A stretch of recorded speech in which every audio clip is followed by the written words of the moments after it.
SPG ಆಸ್ಪತ್ರೆಯಲ್ಲಿ ಭ್ರೂಣ ಹತ್ಯೆ ಪ್ರಕರಣ ಕುರಿತು ಶಾಸಕ ಶರತ್ ಬಚ್ಚೇಗೌಡರು ಹೇಳಿಕೆ. ಭ್ರೂಣ ಹತ್ಯೆಯನ್ನ ಸಮರ್ಥಿಸುವ ಪ್ರಶ್ನೆ ಇಲ್ಲ, ಅದನ್ನ ನಾವು ಖಂಡಿಸ್ತೀವಿ. ಈಗಾಗಲೇ ಆರೋಪಿ ಶ್ರೀನಿವಾಸ್ ಮತ್ತು ಆತನ ಜೊತೆಯಲ್ಲಿ ಇರುವವರನ್ನ ಬಂಧಿಸಿದ್ದಾರೆ. 15 ದಿನಗಳ ಕಾಲ ಅವರನ್ನ ವಶಕ್ಕೆ ಪಡೆದು ವಿಚಾರಣೆ ಕೂಡ ಮಾಡ್ತಾ ಇದ್ದಾರೆ.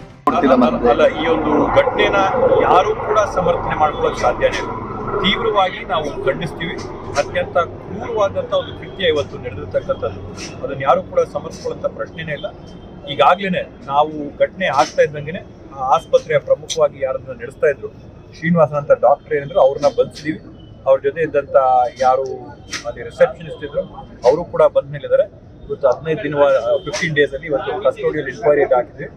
ಇವೆಲ್ಲವನ್ನೂ ಕೂಡ ನಮ್ಮ ಕಡೆಯಿಂದ ಏನೇನು ಕೆಲಸಗಳನ್ನ ನಾವು ಮಾಡಬೇಕಾಗಿದೆ ಅವೆಲ್ಲವನ್ನೂ ಕೂಡ ನಾವು ಯಾವುದೇ ಒಂದು ಗಮನ ತಪ್ಪದೆ ಇವತ್ತು ಆ ಕೆಲಸಗಳನ್ನ ಮಾಡಿ ಇವತ್ತು ಆ ತಪ್ಪಿತಸ್ಥರಿಗೆ ಏನು ತಕ್ಕಾದಂಥ ಶಿಕ್ಷೆ ಏನು ಮಾಡಬೇಕು ಅದಕ್ಕೆ ನಾವೆಲ್ಲ ಕೆಲಸಗಳನ್ನು ಕೂಡ ಪ್ರಾರಂಭ ಮಾಡಿ ಇವತ್ತು ನಡೀತಾ ಇದ್ದೇವೆ.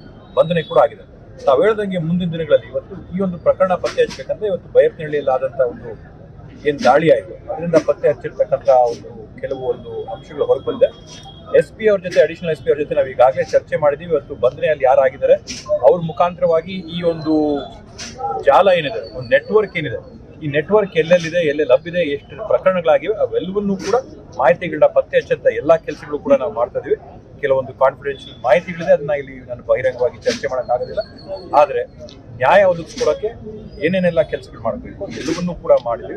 ಪ್ರಮುಖವಾದಂಥವ್ರನ್ನ ಬಂಧಿಸಿದ್ದೀವಿ. ಅವ್ರ ಕಡೆಯಿಂದ ಈ ಜಾಲ ಏನೇನಿದೆ ಎಲ್ಲೆಲ್ಲಿ ಹರಡಿದೆ ಅಂತೇಳಿ ಅದರ ಮೂಲಗಳನ್ನೆಲ್ಲ ಹುಡುಕಂತ ಕೆಲಸ ನಾವು ಮಾಡ್ತಾ ಇದ್ದೀವಿ. ಹಾಗೆ ಅವ್ರದ್ದು ಬರೀ ತ್ರಿಮಶೆಟ್ಟಿ ಹತ್ರಲ್ಲ, ಕಾಡುಗುಡಿಯಲ್ಲಿ ಕೂಡ ಅವ್ರದ್ದೊಂದು ಕ್ಲಿನಿಕ್ ಇತ್ತು. ಹೊಸಕೋಟೆ ಟೌನಲ್ಲಿ ಕೂಡ ಈ ಥರದ್ದೇ ಆದಂಥ ಒಂದು ಕ್ಲಿನಿಕ್ ಇದ್ದದನ್ನ ಸರ್ಕಾರ ನಮ್ಮ ಪೊಲೀಸ್ ಸಿಬ್ಬಂದಿ ಗೃಹ ಇಲಾಖೆ ಕಡೆಯಿಂದ ಎಲ್ಲ ಪ್ರತ್ಯೇಕ ಮಾಹಿತಿಗಳನ್ನ ಹಂಚಿದ್ದಾರೆ.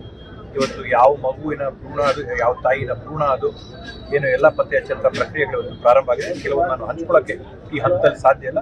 ಆದರೆ ಏನೆಲ್ಲ ಪ್ರಯತ್ನಗಳು ಮಾಡಬೇಕು ಅದು ನಮ್ಮ ಹಂತದಿಂದ ನಡೀತಾ ಇದೆ.